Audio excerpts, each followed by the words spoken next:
After I signed the papers, my own daughter told me I was only a guest in the house, and the land I built with my late husband no longer belonged to me. I walked out that night with nothing but the sound of her laughter behind me. My chest ached with a pain heavier than age, heavier than loss. I thought I had already buried the hardest parts of my life, but this betrayal cut deeper. What they did not know was that I still had one final move left, and it would change everything. The wine hadn't even been poured yet when Vanessa stood up and turned my life into a public humiliation. It was supposed to be a private celebration. Just family and a few close friends gathered under the pergola behind the vineyard.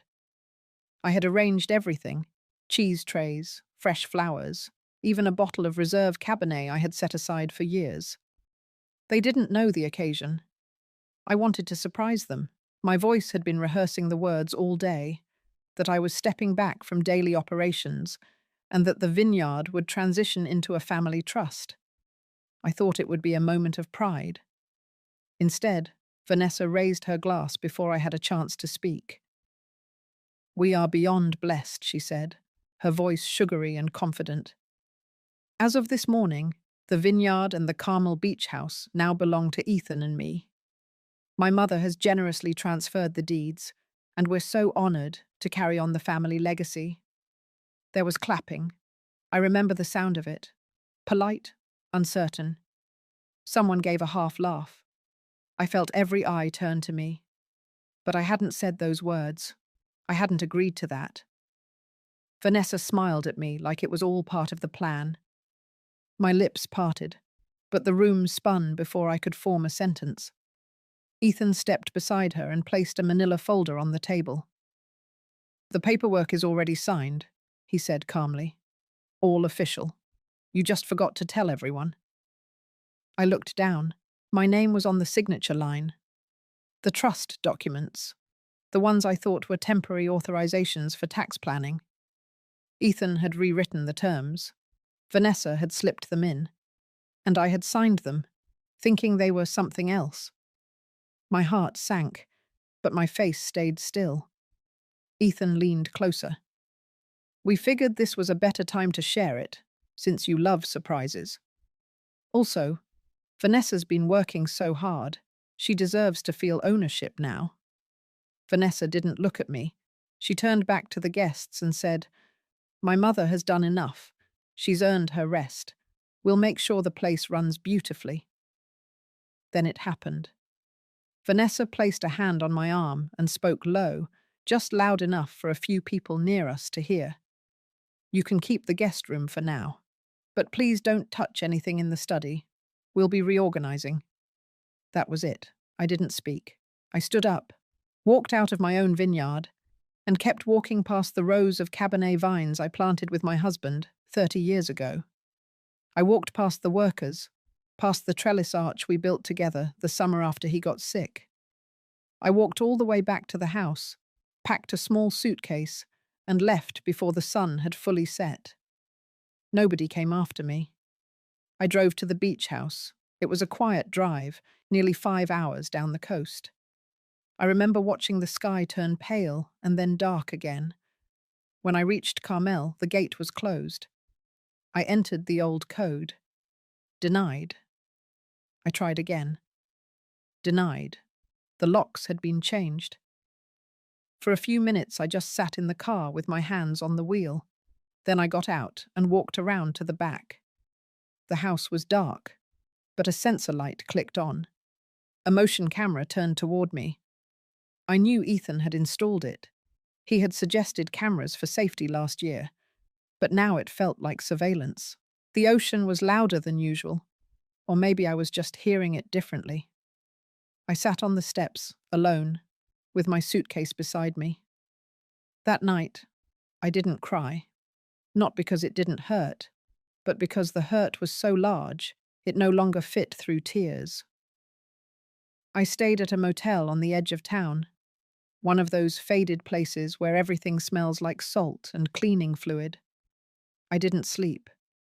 I kept replaying her voice. "You can keep the guest room. Please don't touch the study." The next morning, I went to see Grayson, and maybe this is where I pause. Because if you're still listening, you already know what's coming isn't soft. What they did wasn't some misunderstanding. It was a takeover, cold, deliberate. And what I did next wasn't graceful. It was calculated. Because sometimes you don't get back what was taken. You build something else, sharper. And you wait for the day they taste it. Grayson opened the door before I even knocked. His office smelled the same as it had 20 years ago: cedar, old books, and black coffee. I sat in the same leather chair I used to sit in when I came here with Robert. Back then, it was about vineyard contracts, water rights, occasionally updating the will. This time, I said nothing for the first few minutes. I just looked at him, and he understood.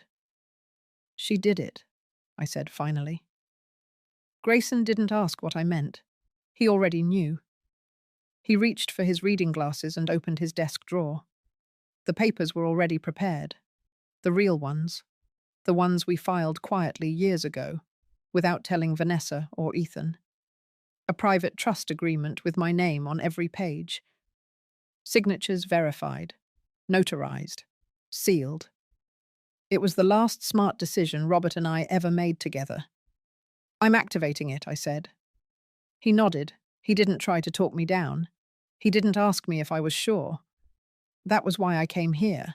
Grayson was the only person left in my life who didn't second-guess me. "I want them out," I added.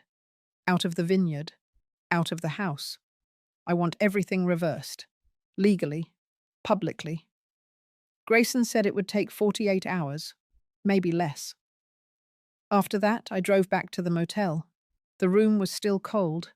The same bedsheet I hadn't bothered to pull up. The suitcase still by the door. I didn't touch anything. I just sat at the small table, stared at the blank wall, and let the silence stretch. I didn't cry then either. Not because I wasn't broken, but because I didn't want to give them one more thing. Not even my tears. The next day, I visited the vineyard. I parked on the far side near the maintenance shed and walked in from the back entrance. No one saw me. I stayed in the shadows, watched the movement of workers. I saw Miguel near the trellises, still loyal, still working like the soil meant something. Then I saw Vanessa. She was giving instructions to a group of new interns, wearing one of my old sun hats like it belonged to her, pointing at rows of vines as if she'd pruned them herself. She had no idea I was watching. The sight of her made my hands shake. I left before anyone noticed, not because I was afraid, because I didn't want to do it like that. Not quietly, not behind her back. That evening I drove to Carmel again. I waited until after dark, then walked around the side gate. It was locked now with a new code, but I knew the fence line. There was always a soft spot behind the hydrangeas, where the post leaned just enough for someone determined to squeeze through. I sat on the back steps again, same as I had 2 nights before. The porch light flicked on. This time, I didn't move. The back door opened. It wasn't Vanessa. It was Emma. She froze when she saw me. Then she stepped outside slowly, shut the door behind her, and sat down next to me. "They're not home," she whispered. I nodded. Emma didn't ask why I was there. She looked down at my hands, still resting on my knees, and noticed the folded piece of paper in my palm. I handed it to her. It was a note Robert had written to me on our 35th anniversary. Just one sentence scribbled on vineyard letterhead. "You are the soil this family grew from." Emma read it. She didn't say anything, just held it like it was glass. I used to think silence was weakness. But sitting next to her that night, I realized silence could also be power. Before I left, Emma stood and ran inside. She came back with something in her hand. It was Robert's old notebook, the one he kept for sketches and property notes. I thought I had lost it years ago. She had found it in the bottom drawer of the study, hidden behind tax records. I took it with both hands. That notebook meant more to me than any of the title papers Vanessa had forged. The next morning, I made calls. I spoke to Helen first. She was hesitant at first, but I told her everything. The fake signing, the takeover, being locked out of my own house. She listened in silence. Then she said she would take care of the rest. By noon, she had sent word to the Chamber of Commerce, to the Wine Festival Committee, and to the local newspaper. If Vanessa wanted to humiliate me in public, then she would receive her answer in public too. I wasn't hiding anymore. 2 days later, the invitations went out. Special screening, festival presentation, big screen under the stars. I booked the venue myself. Vanessa didn't know yet, but she would. And this time, everyone would be watching. The morning of the festival came quietly, the way big days often do. The weather was steady. The sky was overcast but dry. The town moved at its usual weekend rhythm, unaware of what had been set in motion. I had my coffee alone in the motel room, the same place I had spent the last few days. I laid out the clothes I would wear, simple, black, neat. No makeup, no jewelry. I wasn't dressing for celebration. I was dressing for reckoning. By noon, the festival grounds had started filling. The setup team arranged folding chairs in long, curved rows across the Central Plaza lawn. The wine booths lined the edges, local vendors offering tastings, homemade biscotti, and apricot preserves. A white screen had been strung between two poles in the center. By 5, the whole town would be gathered. Vanessa had no clue. Helen had handled the invitation phrasing carefully. It read, "A special visual presentation honoring 30 years of the Whitmore legacy." It was the kind of title Vanessa wouldn't question. She would assume it was about her, and that was the point. Miguel met me near the back of the setup area, just beyond the chairs. He gave a small nod, quiet and tight. He had brought the final documents I requested, a copy of the vineyard operating history, the labor reports, the water rights ledger, all in my name, all untouched. He had also found the scanned copy of the sale negotiation draft that Ethan had started with the foreign buyers. Miguel hadn't said much when I explained what I planned to do. He just asked what time he should be there. By 3, the Whitmore family booth was the most crowded. Vanessa stood beside Ethan, wearing a cream-colored dress and gold pendant. She smiled and posed for pictures beside bottles of wine she didn't blend and posters of harvests she never worked. Ethan circled the tables, shaking hands, talking about future plans, foreign markets, partnership expansions. They were proud of themselves, and completely unaware that their celebration was being rearranged in real time. I stayed in the background until the sun started falling. I didn't need to be seen yet. Grayson arrived just before 6. He wore a navy suit and carried a black portfolio. He stood at the edge of the plaza, just out of Vanessa's line of sight. I nodded at him. He nodded back. When the first notes of acoustic guitar played, signaling the start of the official program, I stepped forward. Helen took the stage first. She welcomed the guests, thanked the sponsors, and introduced what she called a short film commemorating Francis Whitmore's original vision. Vanessa tilted her head. I saw it. She whispered something to Ethan. Then the screen lit up. The footage began with images of the vineyard from the early years. Old film photos. Robert and I standing beside the young vines. Our dog, Lucy, running through the rows. A few shots of our first tasting room, back when it was a garage. My voice was layered underneath, from an old interview with the local paper. I talked about why we built it, what we wanted it to stand for. Legacy, integrity, belonging. The crowd watched in silence, then the tone shifted. The footage cut to screenshots of internal emails, Ethan's email to the investment firm in Bordeaux, the offer letter from the Singapore buyers. The draft outlining the sale of all vineyard assets, including the beach house, for 11.8 million. Ethan's signature, Vanessa's approval. Both dated 3 days before the family celebration. People began murmuring. Some leaned forward. Others turned to glance at Vanessa. But the screen wasn't done. It shifted again. This time, video, security footage. Ethan and Vanessa sitting in my study, rifling through old tax records, pulling out deed copies, scanning files. Ethan holding up a paper and saying, "If we can get her to sign this version, it's done." Vanessa replying, "She never reads the fine print. She trusts me." Gasps rose from the crowd.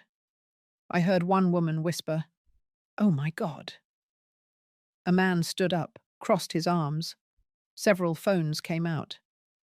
Vanessa was frozen. Ethan reached for her elbow. She pulled away. Then I stepped forward. I didn't speak through a microphone. I didn't raise my voice. I stood in front of the screen and said what needed to be said. Everything you just saw is real. Every signature, every plan, every lie. Vanessa tried to say something, but people weren't listening to her anymore. This land was never for sale. Not to investors, not to children who see their mother as a stepping stone. I pulled a single sheet from my coat pocket. Grayson stepped forward and handed me the rest. I held them in front of me. This is the legal trust. Dated, sealed, executed years ago. It overrides every document they forged, every title they claimed. Silence fell. No one moved. I turned and handed the documents to the local notary, who stepped out from the side tent. Grayson cleared his throat. "We've also filed a complaint with the district attorney. Fraud, elder abuse, unauthorized transfer of protected property. Law enforcement will follow up." Vanessa stepped back. Ethan started to argue, but Helen walked straight to the microphone. I watched Frances get locked out of her own house.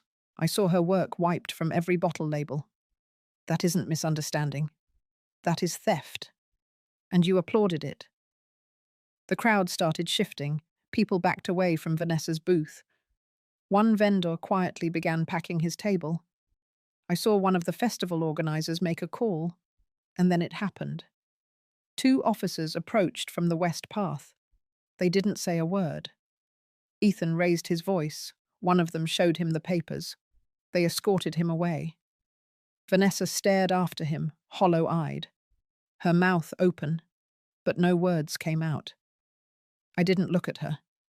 I stepped off the stage, walked toward the back row, and didn't stop. I didn't need to be the center of that moment. I had already won. The festival lawn was nearly full by late afternoon. Folding chairs stretched across the plaza in long, curved rows, catching the early evening light. There was a soft hum in the air, laughter, small talk, the clink of wine glasses. Booths lined the perimeter, banners fluttering above them, each one shouting something about heritage, flavor, or family. It would have been beautiful if I didn't know what it was covering up. I stood behind the canvas wall of the sponsor tent. Miguel was there with me, standing quietly, his arms folded, eyes fixed on the crowd. He'd been loyal to the vineyard longer than Vanessa had lived in it. On the small wooden table in front of us sat a laptop and a slim silver projector. Grayson had loaded the files earlier that morning, checked the connection, tested the sound. Everything was ready. From where we stood, I could see Vanessa. She was in full performance mode, hand on hip, head tilted, guiding a photographer toward a better angle. Ethan stood nearby, talking with a man in a blazer and Italian shoes. Probably someone from the Bordeaux group. Ethan had that tone he always used when he was trying to sell something. Vanessa wore a burgundy wrap dress and gold earrings. She looked polished, in control, a woman proud of the empire she believed she had inherited. She still had no idea. Grayson arrived exactly at 6. He didn't say a word. Just gave me the same nod he always gave when it was time to begin. I walked to the back of the tech platform while he moved toward the MC to cue the start of the presentation. That's what it had been called in the program. Nothing suspicious, just a presentation. Helen stepped up to the microphone. Her voice rang clear across the lawn. Ladies and gentlemen, as part of our celebration tonight, we'd like to share a short film honoring the legacy of the Whitmore Vineyard. A story of roots, of resilience, and of what it means to build something that lasts. The lights dimmed slightly, the projector flickered, and then the screen lit up. The opening sequence was warm, black and white photos of the vineyard during its earliest years. Robert and I digging trenches by hand, the first saplings. The original bottling room, barely more than a garage. My voice played over the top, an audio clip from an old radio interview. I spoke about hard choices, drought seasons, and the stubbornness it took to protect land you love. People smiled, some nodded. Vanessa crossed her arms. Then the footage changed. An email appeared on the screen, Ethan's name in bold at the top. The recipient, a Singapore investment group. Subject line, acquisition proposal. The date was 2 weeks before the family event. The body of the message detailed the terms of sale, vineyard assets, property parcels, even the beach house. Total value, $11.8 million. Another email followed. Vanessa's reply. She approved the terms. She called the plan efficient. She confirmed I had signed the paperwork, that they now controlled the title. A few people in the crowd started whispering. Then the screen cut to a video, security footage. Ethan and Vanessa in my study, rifling through files, printing copies. At one point, Ethan held up a paper and said, "This one is perfect. She won't know the difference." Vanessa laughed in the recording, the same laugh she used when she got away with something. The sound of that laugh on the speakers made my stomach turn, but I stood still. The camera panned to the crowd. Faces had changed. Some looked uncomfortable, others angry. A man from the Historical Society shook his head and walked away. I saw one of the wine judges put down his glass and leave the tasting table. Vanessa froze. Ethan was no longer near her. Helen stepped forward again. Sometimes a family's legacy doesn't belong to just one person. Sometimes it belongs to the truth. And tonight, the truth is no longer silent. She stepped aside. Grayson took her place at the microphone. "I'm here as legal counsel for Frances Whitmore. The trust agreement filed by her, in partnership with her late husband, remains active and supersedes any unauthorized transfer. Documents provided by Ethan and Vanessa Whitmore were forged, and a formal investigation is now underway for attempted fraud and property misrepresentation." He held up a folder as the screen behind him showed scanned copies of the official trust documents. My name, Robert's name, the date, the seal, the notary. The effect was immediate. Several guests moved away from Vanessa. A couple backed away entirely from the booth. I heard someone mutter a curse. Another woman called her a disgrace. Vanessa turned to leave, but 2 officers were already approaching. Quiet, calm, methodical. They asked her to remain in place. Ethan had already disappeared from the main area. They found him near the staff tents, phone in hand, trying to call someone. He didn't resist. He looked smaller than usual. Neither one of them looked back at me. I didn't move. I waited until the screen turned black, until the sound faded, until the crowd began to scatter, voices rising, opinions flying. Only then did I step forward, past the stage, past the chairs. Miguel caught up to me near the parking lot. He didn't say anything. He just handed me something. A cork from one of our early reserve bottles.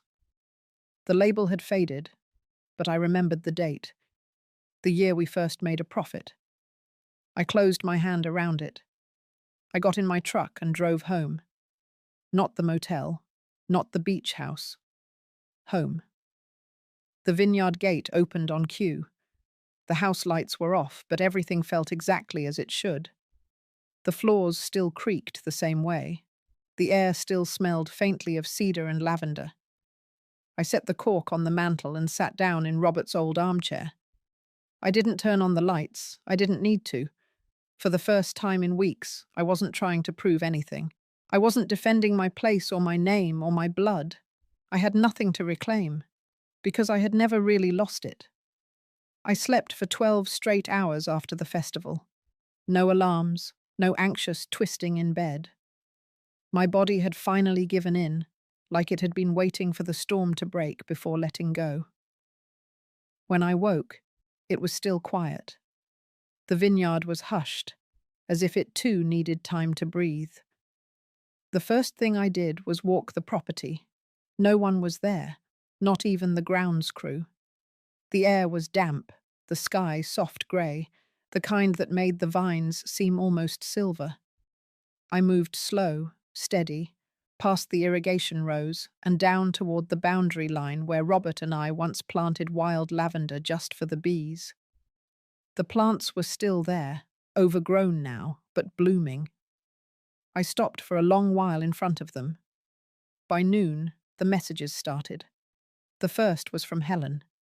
Just a simple line. You did what needed to be done. Then Grayson. He informed me the legal freeze was now in full effect. Vanessa and Ethan could not access any financial assets tied to the vineyard or the beach house. He said the DA had already received the compiled reports and would move forward with questioning. But I didn't feel triumphant. Not yet. Victory wasn't what I was after. It was quiet. And quiet was what I needed. Around 3 in the afternoon, Miguel came by with 2 workers. They wanted to know if I was comfortable with them finishing the current bottling batch under my name. I said yes. It was more than yes. It was relief. I watched them walk the perimeter, Miguel giving instructions like he always had. The vineyard had survived. It would continue. But I knew what came next would not be about the vines. It would be about the people. That night, I received a knock at the front gate. It was Emma. She stood there holding a bag of groceries and an envelope. She didn't say much, just handed them to me.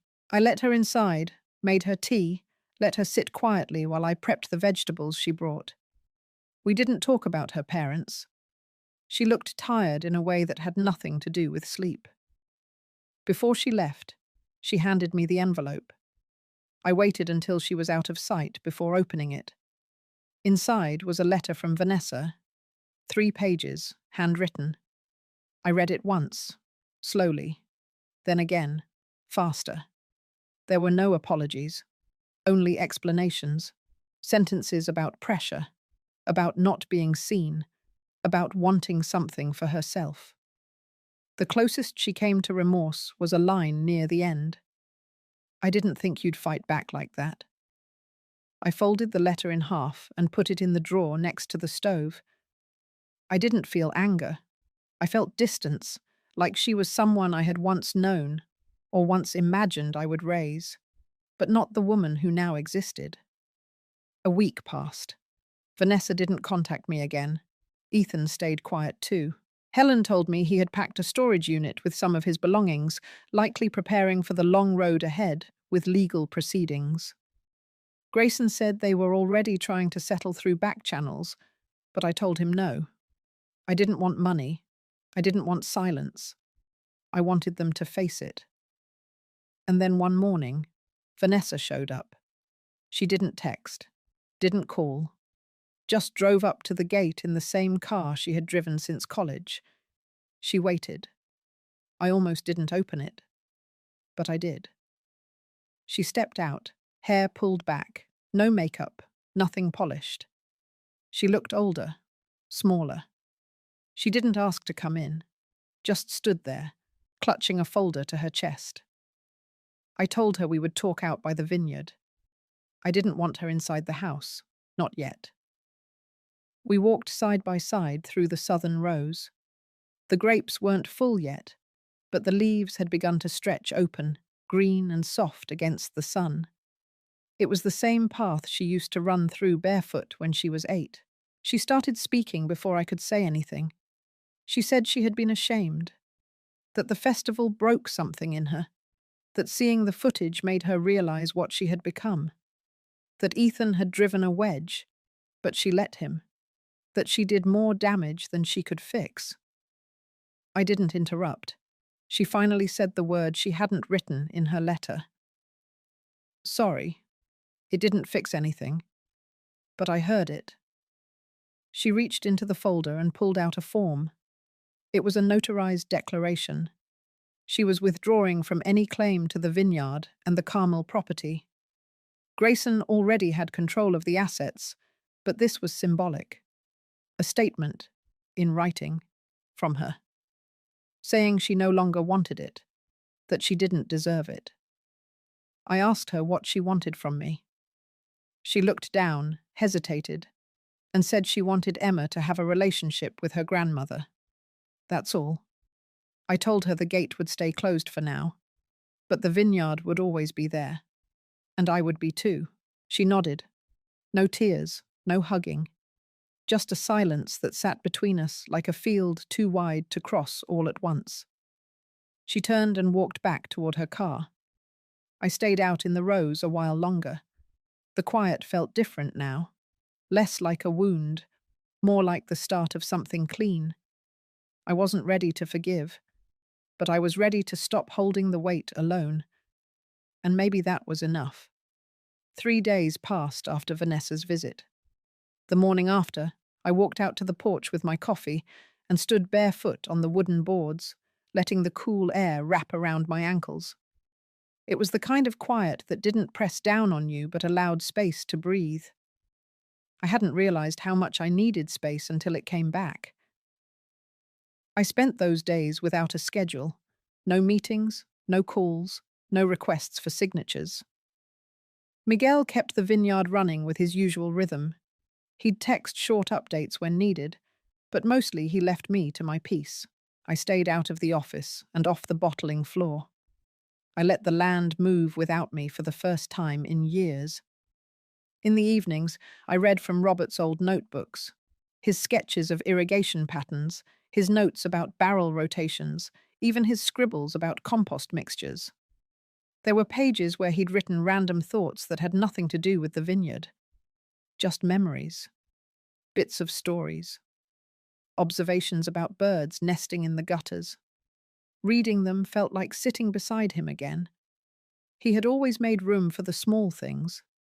I had spent too many years carrying only the heavy ones. On the 4th morning, Grayson called. He said the formal investigation had reached a turning point. Ethan had been charged with multiple counts of financial fraud. Vanessa, though not named in the primary documents, was included as a secondary witness. The prosecution had offered her a deal: testify fully, with supporting documents, and avoid additional charges. Grayson asked if I wanted to be involved. I said no. That part was finished for me. I didn't need to watch them explain themselves in court. I didn't need to hear their reasons turned into strategy. The law would do its work. My part had been reclaiming what was mine and making sure the damage didn't go unseen. I had done that. Now I wanted to repair what was still standing. That afternoon, I went down to the old tool shed beside the south fence. It had been Robert's little workspace for years. The door stuck like always, and the air inside smelled like rust and pine. I found the chalkboard we used to keep harvest notes on and wiped it clean. Then I picked up the piece of white chalk that had been sitting in the corner tray for a decade. I wrote 2 names, Emma Whitmore, Frances Whitmore. Just names, no dates, no titles. It wasn't about who owned what. It was about who stayed. That night I cooked dinner for the first time since the festival. Just pasta with garlic and tomatoes, but I took my time. I lit a candle, even though I was eating alone. I let the sauce simmer longer than needed. I played music in the background, one of Robert's favorite jazz records. The house didn't feel haunted anymore. The next morning, Emma showed up again.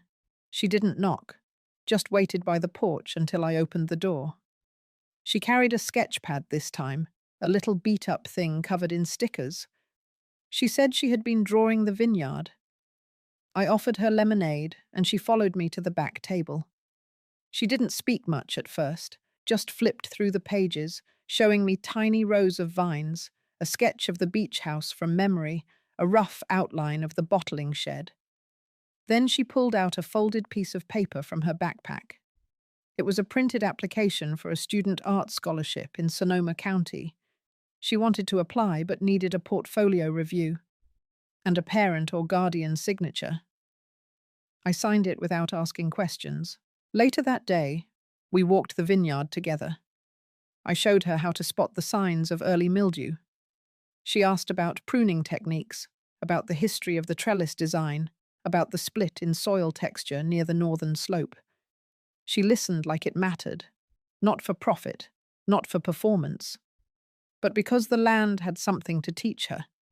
She had her mother's eyes, but she also had her grandfather's patience. When the sun started dropping, we sat under the walnut tree by the lower property line. It was a place no one ever bothered with, but Robert used to say it had the best view of the valley. Emma pulled out her sketch pad again and began to draw. I didn't watch her. I watched the light stretch across the field, long and low, like it was trying to touch everything one last time before night came. Something shifted in me then. Not forgiveness, not forgetting, but release. The need to prove anything was gone. The ache to be understood had softened. I didn't need Vanessa to make things right anymore. I just needed to make space for what could still grow. That evening, I cleared the study. I packed away old folders, cleared the shelves, wiped the dust from the windows. I left Robert's chair where it had always been, but moved my own across from it. For the first time, I wanted the room to feel open, not crowded by what used to be. On the desk, I placed the chalkboard. The names were still there, not erased, not rewritten, just there, quiet and firm, the way roots stay in the soil long after the harvest. The following week moved slow, the kind of slow that doesn't drag but steadies everything. The mornings were cooler, the vineyard breathed easier. Miguel reported a healthy bloom across the western vines, and the crew said the soil had taken well to the changes we made in spring. I let the work happen without hovering. I kept to the margins. Most days I stayed near the house or took long walks around the property line. I wasn't hiding. I just didn't feel like being asked how I was holding up. I didn't need that kind of attention. What I needed was quiet structure, something predictable, something mine. On Thursday, Grayson dropped by. He didn't come inside. He stood on the porch, handed me a sealed envelope, and said it was only for my records. No signatures needed. He told me the county had closed the investigation. No trial, no press. Ethan had entered a plea, financial penalties, community service, and a 5-year professional restriction. Vanessa had complied with every request from the DA, no charges filed against her, nothing left to pursue. I thanked him, then placed the envelope in the drawer beside Robert's notebooks. I didn't open it. I didn't need to. I sat on the porch long after Grayson's car disappeared down the drive. The sun was steady overhead, and the breeze was light. Everything looked normal. Everything looked fine. But there was a dull thud inside me, something I couldn't quite name. I had won. The vineyard was safe. The house was mine. The land was protected. The people who tried to erase me had failed. And yet it didn't feel like a story wrapped in ribbon. It felt unfinished. That evening, I went down to the cellar. Not the wine cellar. The root cellar. The one behind the house that Robert and I had used for canned vegetables, preserves, extra supplies. It had been cleaned out years ago, but we never filled it back up. I hadn't gone down there in a long time. The door creaked like it always had. The air inside was damp, a little musty, but not unpleasant. It smelled like earth, like something that didn't care about time. I brought down a small box with me. Inside were old photographs, family trips, birthdays, newspaper clippings from when the vineyard first won awards, letters from Robert's mother, drawings Vanessa made when she was 5. I sat on the wooden bench in the corner and began sorting, not to archive, not to organize, just to see what had survived. There were pictures of Vanessa as a child, muddy-faced and smiling in the garden. One of her curled up beside Robert on the living room rug, both asleep.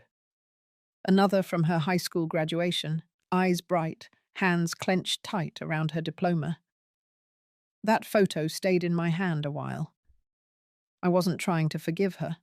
I wasn't trying to rebuild what had broken. I just wanted to remember the parts of her that had once been tender, before the weight of her own ambition turned everything sharp. Upstairs, I heard the front door open. Emma had her own key now. She knew not to call out. She knew I'd find her when I was ready. I climbed the steps slowly and met her in the kitchen.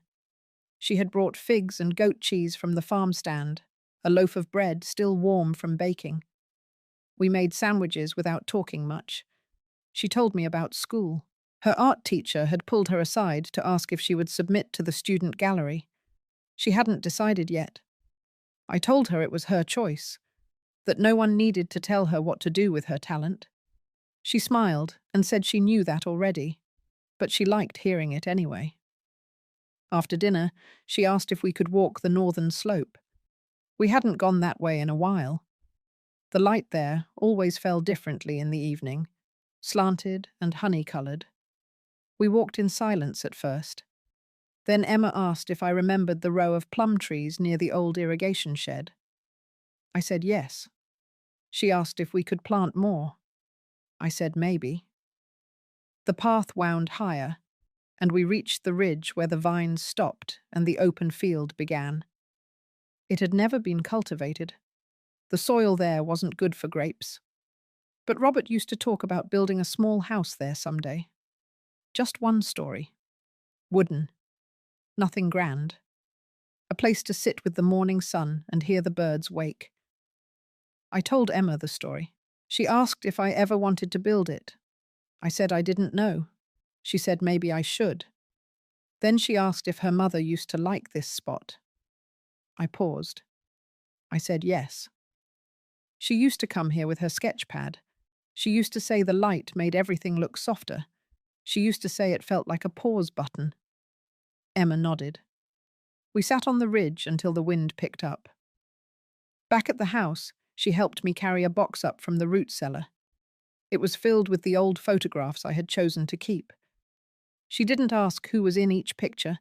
She just helped me slide them into sleeves, press them into an album, one page at a time. Later, I watched her sleep on the sofa with a blanket pulled to her chin, the photo album still resting beside her arm. I didn't feel like something had ended. I didn't feel like something had begun. But I did feel anchored. And for now, that was more than enough. 2 weeks later, I received a letter that wasn't meant for me. It was addressed to the vineyard office, but Miguel handed it to me directly. It came from a publisher in San Francisco. A glossy envelope with the return logo of a wine lifestyle magazine printed in silver along the corner. Inside was a handwritten note, clipped to a draft. Vanessa had submitted an essay. Not a story, not a column, not an article with polished quotes or a promotional headline. An essay. Personal, raw, typed but uneven, with certain lines struck through and rewritten in pen. The title read, "The Year I Nearly Lost the Soil Beneath My Feet." I didn't read it right away. I put it on the kitchen table, made coffee, cleaned the sink, watered the back porch succulents. I walked the driveway and stood in the shade of the walnut tree. I waited until I felt something settle before I sat down and opened the pages. It was not a confession. It was not an apology. but it was honest. She wrote about legacy, about pressure, about the myth of deserving things simply because you were born near them. She wrote about being raised with love and not knowing how to give it back when it counted. She wrote about watching her mother walk away without screaming. She wrote about being raised by a vineyard and still missing the point. I finished it in one sitting, folded the pages again, put them back in the envelope, and slid it into a drawer next to her childhood drawings. That same afternoon, I returned to the ridge where Emma and I had sat weeks earlier. The air smelled of clover and early heat. Spring had pushed itself fully into the hills. The grass had gone thick. A few wildflowers stubbornly bloomed despite the rocky ground. I stood at the top and looked out over everything that had been touched and retouched over the decades. Not just by hands, but by time, by decisions, by the absence of people who once stood there. Robert's vision for the ridge came back to me. The single-story house, the morning sun, the view. I walked the boundary with my hand brushing the fence post, counting each step, memorizing the rise and fall of the land. Then I returned to the main house, found the old survey maps, and pulled out a pen. That evening, I called Grayson. The next day, we sat on the porch and reviewed the preliminary paperwork. He adjusted his glasses, asked me once if I was sure. I nodded. He didn't question it again. He understood that this wasn't about reclaiming space. This was about planting something future-facing. I had decided to build it, the house on the ridge, but not for me. For women like me, the ones who were talked over, signed out of documents, labeled difficult or dramatic or disposable, the ones who gave up parts of themselves for families that forgot to ask what they ever wanted in return. The structure would be simple. 2 rooms, one for living, one for reflection. A wraparound porch, nothing ornamental, just strong, quiet, set with intention. A place for older women rebuilding, for women restarting, for women who had been erased and needed somewhere with walls and windows and air that did not require permission. I called it the Ridge House. Construction would start by summer. We would use local builders, local materials, no rush, no ribbon cutting. The next week, Emma and I stood on the ridge again, this time with orange flags stuck into the soil where the outer corners would rest. She walked the rectangle with care, eyes tracing the lines of what didn't yet exist. I told her it was hers as much as mine. She didn't speak. She just nodded, took one of the flags, and placed it deeper into the earth. Miguel offered to plant new trees nearby, walnut and plum. He said they would grow slowly, but they would last. That weekend, I received a second letter. Not from Vanessa, not from the DA, not from the magazine. It was from a woman named Lorraine, sent from a town I hadn't visited in decades. She had read about the festival online. Someone had shared a recording. She saw my name. She remembered a letter I had written years ago to a local women's group, back when I was trying to raise funds for irrigation repairs. She remembered my name because she had copied my words once to give herself courage. Now she wanted to give back. She had recently lost her own family land to a dishonest partner. She had nowhere to go, no place to feel safe, no silence that belonged to her. She asked if I knew of any programs for women like her. I wrote her back with the blueprint for the Ridge House. I told her we were not ready yet, but that we were building. I told her the foundation would be poured in July. I told her there would be a room for her if she needed one. She replied 3 days later. She said yes. And just like that, something new took root. Not a revival of what was, not a restoration of what had been, but something forward. And this time, it would grow from women who knew exactly what it meant to lose everything and still choose to plant again. Framing for the Ridge House began 2 weeks after Lorraine's letter. Miguel brought in a crew from Calistoga, all local. all people who knew how to work with quiet ground, the kind of builders who measured twice, spoke only when needed, and understood that this was more than a project. It wasn't a retirement home. It wasn't a guest cabin. It wasn't a shelter. It was a statement. We cleared the topsoil gently. We saved the roots where we could. I walked the site every morning before they arrived and again after they left. I wanted to be present for every inch. I wanted the foundation to feel like part of me. Lorraine arrived just as the subfloor was going in. She came with 2 bags and a worn satchel filled with notebooks. She had a voice that was softer than I expected.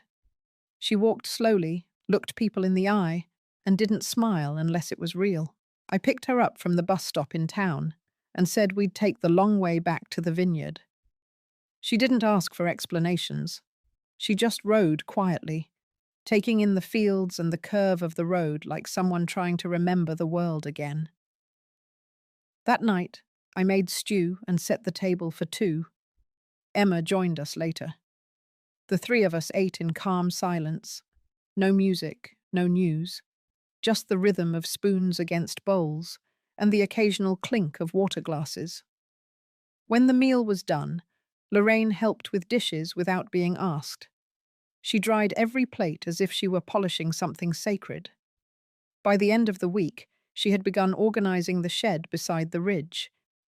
She cleaned out old tools, labeled supplies, swept the floors, and rearranged the workbench. She didn't say much while she worked. She didn't need to. The act itself was a language. It was care without ceremony, structure without noise. Emma started joining her in the afternoons. They didn't talk much. Emma drew. Lorraine sanded down an old bench someone had left years ago. They moved beside each other without friction. Like people who understood space was a gift you give, not something you fill. I met with Grayson that Friday to finalize the formal foundation paperwork. He suggested we draft a statement of purpose, something that could define what the Ridge House stood for. I told him I'd think about it. I wasn't interested in mission statements. I was interested in rooms that didn't require explanations. But later that night, I found myself writing one anyway. Not for the county, not for donors, just for me. The Ridge House exists for women who have been cut out of photographs, signatures, and conversations. For those who have been talked over, passed down, or written off. For those who chose not to shout, but still deserve to be heard. It is not a reward. It is not a rescue. It is a return. I taped it to the inside of the cabinet above the sink, where no one else needed to see it, where I could reach for a mug each morning and remember. A few days later, a truck from the lumberyard arrived. The driver handed me a clipboard and asked if I was Mrs. Whitmore. I said yes, though I hadn't heard that name spoken by a stranger in years. He smiled, nodded toward the back, and said the special order redwood panels had arrived early. He said someone had paid for them in full already. The receipt listed the name Emma Whitmore. I waited until she came home from school to ask about it. She shrugged, said she used the money from her first commission. A gallery owner had seen her sketches online and offered to buy 3. She had wanted to buy a phone. Instead, she bought siding. She said it felt better that way. The next week, I stood with Miguel as they began raising the frame. I held my breath as the first beams went up. It didn't feel ceremonial. It felt right. A frame of something steady in a life that had moved too often without my permission. Vanessa hadn't contacted me since the letter from the magazine. I hadn't reached out either. Grayson said she was still cooperating with the Financial Review Board. She had submitted statements, copies of bank records, and a written timeline of events. She hadn't hired a lawyer. She hadn't tried to appeal anything. But that wasn't what stayed with me. What stayed with me was what Grayson said next. She withdrew her claim to the vineyard entirely, signed and filed. No press, no letters, no instructions. Just a quiet line drawn and a door shut behind her.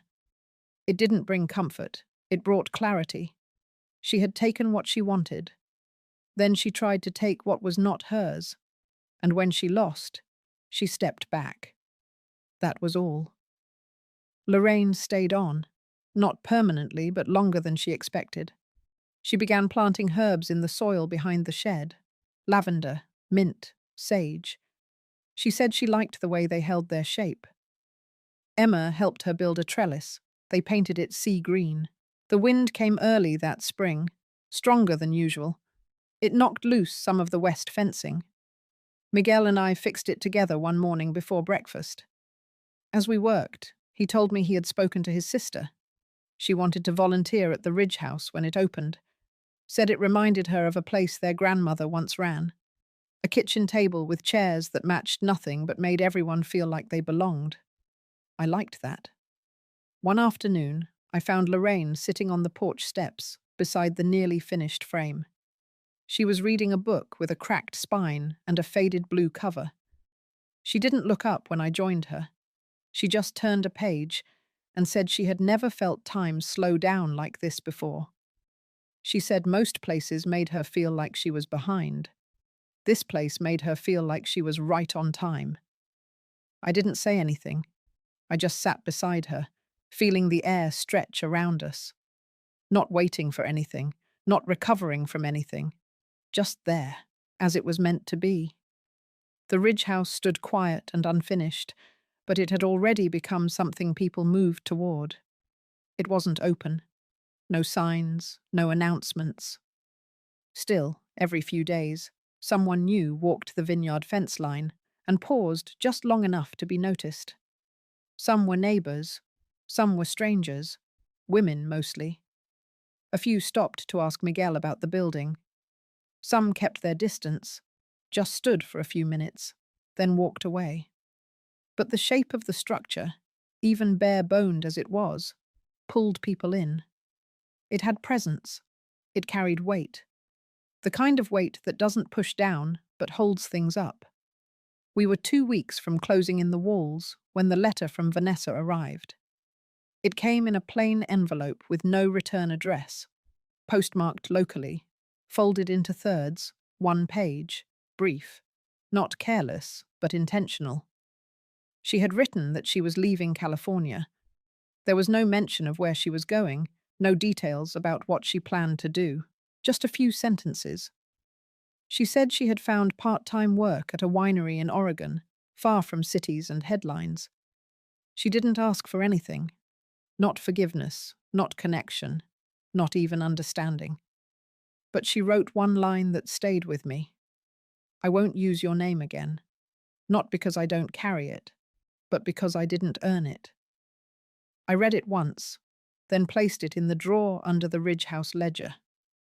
The next morning I walked the perimeter of the new build and took inventory of every nail left out, every board that needed cutting. Miguel and I chalked the lines for the final joists. He said the window shipments were delayed, but the frame would hold through weather. That night, it rained. A soft, even rain. The kind that wakes you, not because it's loud, but because the rhythm of it seeps into the house. I made tea, sat at the kitchen table, and listened to it press against the glass. Emma came down an hour later with her sketch pad under her arm. She didn't say anything. She just sat at the table across from me and began drawing. I watched the steam from our mugs curl upward and vanish.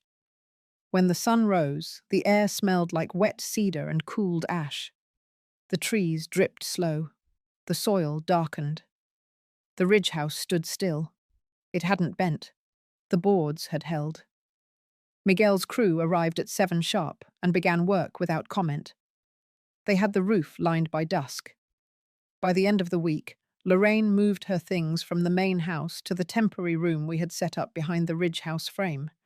A cot, a lamp, a shelf of worn books.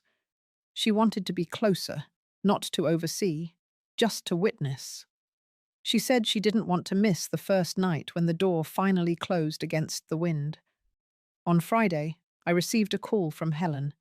She had spoken with the local women's collective. They were interested in partnering with the Ridge House. Not officially, not with grants or meetings, just women showing up, offering skills, time, knowledge. One was a gardener. One knew plumbing. One ran a food pantry and said she could spare supplies. They didn't want thanks. They wanted to help because they knew the shape of silence. I said yes.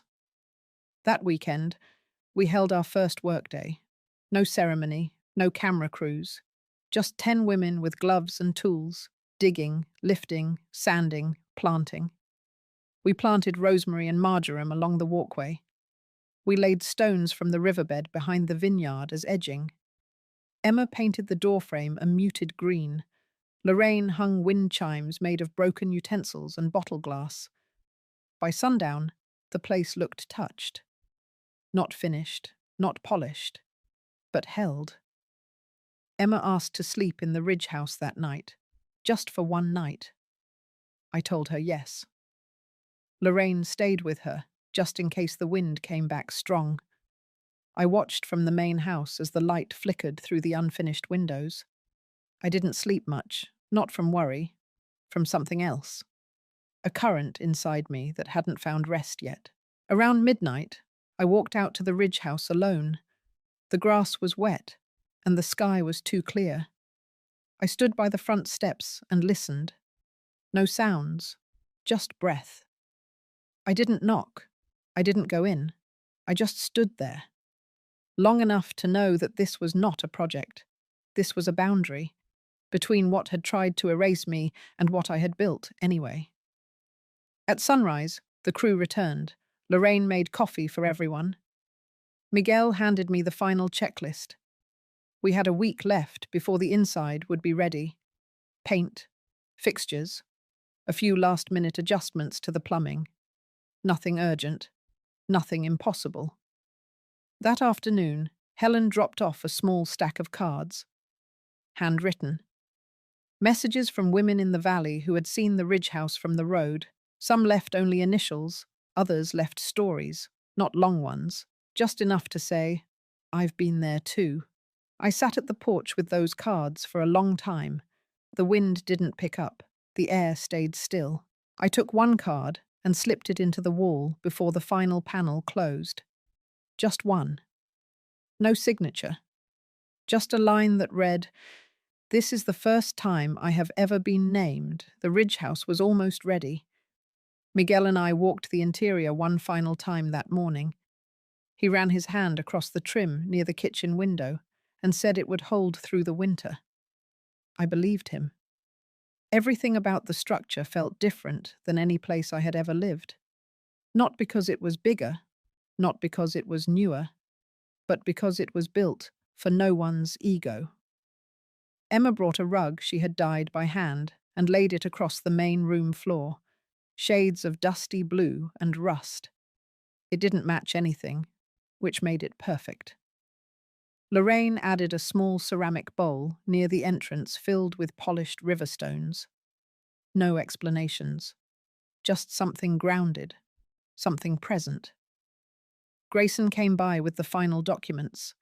He carried the stack in a manila folder and placed it on the table in front of me. Inside were signatures, acknowledgements, and registrations. It was done. The Ridge house was now legally protected. It would never be sold. It could never be transferred. It existed beyond names. I asked Grayson to stay for coffee. He accepted. We sat under the tree near the vineyard fence line and spoke about nothing urgent. He told me about his daughter moving back to Mendocino. I told him about the new fig trees Miguel planted near the west slope. When he stood to leave, he paused and said this had been one of the few times he had watched something begin instead of end. The next morning, the final coat of paint went on the front door. The green was warmer than expected, softer than olive, deeper than sage. Lorraine called it the color of persistence. I let that name stay. That same day, I received a voicemail from Vanessa. She didn't ask for anything. She only said she had heard about the Ridge house through someone in town. She said she hoped it would do what I believed it could. There was a pause in the recording long enough that I thought it had ended. Then she said, "Thank you, not for the land, not for the years, but for not letting her destroy something that mattered."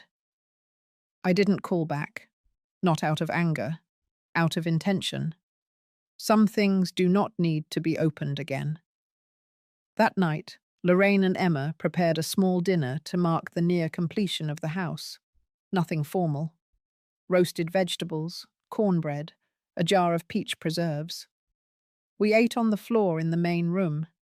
The lights hummed low. The silence in the room felt like breath, not absence. After the plates were cleared, Lorraine brought out a notebook. She said she had been collecting phrases over the last few weeks. Words that women had written down, left behind, or whispered into the space. She had written them by hand, one page at a time. I read a few pages. Some lines were full sentences, others were fragments. I gave more than I ever had. I never thought I would see another key handed to me. I didn't think I was worth a second place. One page held only a date. Another had no words, just a fingerprint. We placed the notebook on the windowsill and left it open to the page with the fingerprint. Lorraine said it felt like the right place to start. That night, I stepped outside before bed. The wind had finally settled, no movement across the grass, no rustle in the trees. I stood on the Ridge House porch and looked out toward the vineyard. The house glowed behind me. The main house, the one where I had lost and rebuilt, where Robert's voice still lived in the floorboards, where Emma first came to sit quietly on the edge of things, where silence turned into space. The Ridge House was not a replacement. It was a response, a way of saying I am still here, a way of saying we will not be undone. I walked back slowly. The night was dark, but I knew the path without needing light. The porch boards creaked under my feet as I stepped inside. I made tea and let the steam rise against the kitchen window. I thought about the season ahead, the vines nearing harvest, the soil still firm. There would be mistakes, there would be losses, but the shape of this new thing would not be shaken, because it had been built after the fall, because it had been shaped by hands that had already known what it meant to be erased and still choose to return. I turned out the light and sat for a long time in the dark, not thinking, not remembering, just being, exactly where I was. Harvest came early that year. The grapes turned sweeter faster than expected, and the sunlight hit the western rows with a kind of gentle urgency. Miguel called it the cleanest yield in 5 seasons. I could feel it too, not just in the weight of the clusters, but in the air, in the stillness that wasn't quiet but complete. The Ridge House opened without announcement. No speeches, no ribbon, just a door left open and a porch light turned on the first evening of the harvest moon. Lorraine swept the entryway that morning. Emma placed a single vase of rosemary near the front window. The women from the valley came in small groups, bringing what they could: books, blankets, jars of preserves, folding chairs, notes tucked into pockets. We let them in, one at a time. No one asked why they were there. No one offered backstories. The house was not a place for explanation. It was a place for arrival. By the second week, 2 women had stayed overnight. One slept without speaking. The other brought tea and washed dishes. They left quietly the next morning, leaving behind a hand-stitched pillow and a postcard of a canyon sunset. It wasn't about healing quickly. It was about not being alone while waiting to remember who you were. The main house stayed steady. The vineyard moved on without interruption. Emma's sketches grew more precise, her lines deeper. She spent afternoons walking the rows, sometimes stopping to rest her notebook against a fence post. I watched her from the kitchen window, the same window where I used to watch Vanessa years ago. The ache that once followed me in those moments had faded. What remained was softer, not forgiveness, not forgetting, just a space wide enough for quiet to stay. Lorraine began writing again. She didn't show anyone her pages, but I saw her carry the notebook each morning, sit on the back steps of the Ridge House, and begin with a new blank page. I never asked what she was writing. I didn't need to know. The fact that she was writing at all was the answer. Grayson came by once more before the first frost. He brought a tin of shortbread and a new copy of the Ridge House registration, updated with the latest language from the county. He left it on the shelf in the reading corner beside the folded quilts. Before he left, he said the structure would outlive us. I believed him. In early November, the walnut trees dropped their leaves all at once. Emma and I raked them together into wide golden piles. She buried her hands in the middle of one and laughed like she had never been expected to carry anything. That sound stayed with me longer than I expected. On the last day of the month, I sat alone on the Ridge House porch as the sun dropped behind the hills. The air was cold but not harsh. I wrapped a blanket around my shoulders and held a mug of tea close to my chest. I looked out across everything, the house, the land, the shadows. None of it felt like triumph. None of it felt like proof. It just felt earned. And there, in that quiet, I felt something release, a kind of final letting go, not of what had happened, not of what had been lost, but of the need to hold anything too tightly. I closed my eyes, and I stayed there long enough for the porch light to flicker on behind me. If you've made it to the end of this story, thank you for walking beside me. If any part of this felt familiar, if you've ever been written out, overlooked, or quietly erased, just know this. Your story is still unfolding, and sometimes the most powerful chapters begin when no one's watching. Stay grounded. Keep building. I'll see you next time.